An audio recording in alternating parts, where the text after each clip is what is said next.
ಮಂಡ್ಯ ಜಿಲ್ಲೆ ಮದ್ದೂರು ತಾಲೂಕಿನ ಬೆಳತೂರು ಗೇಟ್ ಬಳಿ ನಿನ್ನೆ ಆಯೋಜಿಸಿದ್ದ ಕಬ್ಬು ಕಟಾವು ಯಂತ್ರಗಳ ಪ್ರಾತ್ಯಕ್ಷಿಕೆ ಮತ್ತು ವಿತರಣಾ ಕಾರ್ಯಕ್ರಮಕ್ಕೆ ಕೃಷಿ ಸಚಿವ ಎನ್ ಚಲುವರಾಯಸ್ವಾಮಿ ಚಾಲನೆ ನೀಡಿದರು. ಶಾಸಕ ರವಿಕುಮಾರ್, ವಿಧಾನ ಪರಿಷತ್ ಸದಸ್ಯ ದಿನೇಶ್ ಗೂಳಿಗೌಡ ಸೇರಿದಂತೆ ಹಲವು ರೈತರು ಭಾಗವಹಿಸಿದ್ದರು. ಇದೇ ವೇಳೆ ಕೃಷಿ ಸಂಚಯವನ್ನು ಬಿಡುಗಡೆ ಮಾಡಿ ಪ್ರಗತಿಪರ ರೈತರನ್ನು ಸನ್ಮಾನಿಸಲಾಯಿತು.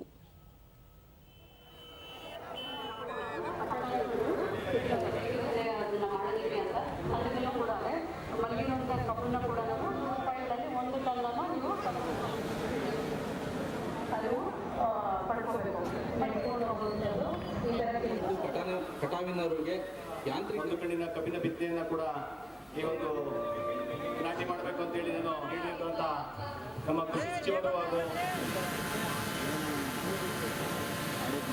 ಈ ಒಂದು ಕೃಷಿ ಪದ್ಧತಿ ಸಚಿವ ಚಲುವರಾಯಸ್ವಾಮಿ ಕೃಷಿ ಬಗ್ಗೆ ಮಾಹಿತಿ ನೀಡುವುದಕ್ಕಾಗಿ ಸರ್ಕಾರ ಹಲವು ತರಬೇತಿ ಮತ್ತು ಸಂಶೋಧನಾ ಕೇಂದ್ರಗಳನ್ನು ತೆರೆದು ವಿಚಾರ ವಿನಿಮಯ ಕಾರ್ಯಕ್ರಮಗಳನ್ನು ಆಯೋಜಿಸುತ್ತಿದೆ. ಹೆಚ್ಚಿನ ರೈತರು ಇದರ ಸದುಪಯೋಗ ಮಾಡಿಕೊಳ್ಳಬೇಕು. ಕೃಷಿಯಲ್ಲಿ ಯಂತ್ರೋಪಕರಣಗಳ ಬಳಕೆಯನ್ನು ಪ್ರೋತ್ಸಾಹಿಸಲು ಸರ್ಕಾರ ಸಬ್ಸಿಡಿ ನೀಡುತ್ತಿದೆ. ಇದರಿಂದ ಅನ್ನದಾತರ ಆದಾಯ ಹೆಚ್ಚಿಸಲು ಸಹಕಾರಿ ಎಂದರು. ಮನೆಗೆ ತಗೊಂಬರುವಂತ ಎಲ್ಲ ರೀತಿಯಲ್ಲಿ ಮಿಷನರಿ ಉಪಯೋಗಿಸ್ತಾರೆ. ಜನ ಆಳು ಕೆಲಸ ಮಾಡೋದಿಲ್ಲ. ಶಾಸಕ ಕೆಎಂ ಉದಯ್, ಹಲವು ಕಾರಣಗಳಿಂದ ಕೃಷಿ ಕಾರ್ಮಿಕರ ಸಂಖ್ಯೆ ಕಡಿಮೆಯಾಗುತ್ತಿದ್ದು ಅದನ್ನು ನೀಗಿಸಲು ಕೃಷಿ ಯಂತ್ರೋಪಕರಣಗಳನ್ನು ಬಳಕೆ ಮಾಡಬೇಕು. ಕೃಷಿ ವಿಜ್ಞಾನ ಕೇಂದ್ರಗಳಲ್ಲಿ ಯಂತ್ರೋಪಕರಣಗಳ ಬಗ್ಗೆ ಮಾಹಿತಿ ಲಭ್ಯವಾಗುತ್ತಿದೆ ಎಂದರು. 2 ಎಕರೆ 3 ಎಕರೆ ಇದ್ದವರು ಜೊತೆಗೂಡಿ ಕೂಡ ಇದರ ಉಪಯೋಗವನ್ನು ಪಡ್ಕೊಳ್ಬಹುದು.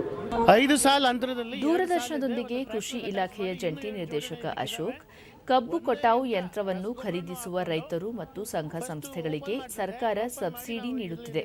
ಕಬ್ಬು ಕೃಷಿಯಲ್ಲಿ ಯಂತ್ರೋಪಕರಣಗಳನ್ನು ಬಳಕೆ ಮಾಡುವುದರಿಂದ ಕಾರ್ಮಿಕರ ಕೊರತೆಯನ್ನು ನೀಗಿಸಬಹುದು. ಜೊತೆಗೆ ಕಬ್ಬು ಇಳುವರಿಯನ್ನು ಹೆಚ್ಚಿಸಿಕೊಳ್ಳಲು ಸಹಕಾರಿ ಎಂದರು. 39 ಲಕ್ಷ ಸಹಾಯಧನ ಕೊಡ್ತೀವಿ. 40% ವೈಯಕ್ತಿಕ ಫಲಾನುಭವಿಗಾದರೆ, ಸಂಘ ಸಂಸ್ಥೆಗಳು ಪ್ಯಾಕ್ಸು ಸೊಸೈಟಿಗಾದರೆ 50%, 50 ಲಕ್ಷದವರೆಗೂ ಕೊಡ್ತೀವಿ. ಈ ಕಬ್ಬು ಕಟಾವು ಯಂತ್ರದಿಂದ ರೈತ ರಮೇಶ್, ಇತ್ತೀಚೆಗೆ ಕೃಷಿ ಕಾರ್ಮಿಕರ ಕೊರತೆ ಹೆಚ್ಚಿದೆ. ಕಬ್ಬು ಕಟಾವಿನಲ್ಲಿ ಯಂತ್ರೋಪಕರಣಗಳನ್ನು ಬಳಕೆ ಮಾಡುವುದರಿಂದ ರೈತರಿಗೆ ಅನುಕೂಲವಾಗಲಿದೆ ಎಂದರು. ಮತ್ತು ಇಲ್ಲಿ ಇವತ್ತಿನ ಇದರಲ್ಲಿ ಎಲ್ಲ ಯಂತ್ರಗಳು, ಕಬ್ಬು ನಾಟಿ ಮಾಡೋ ಯಂತ್ರಗಳು, ಔಷಧಿ ಹೊಡೆಯೋ ಯಂತ್ರಗಳು, ಎಲ್ಲ ಯಂತ್ರಗಳ ಪ್ರದಕ್ಷಿಣೆ ಇರೋದ್ರಿಂದ ರೈತರಿಗೆ ಭಾರಿ ಅನುಕೂಲ ಆಗುತ್ತೆ ಅಂತೇಳಿ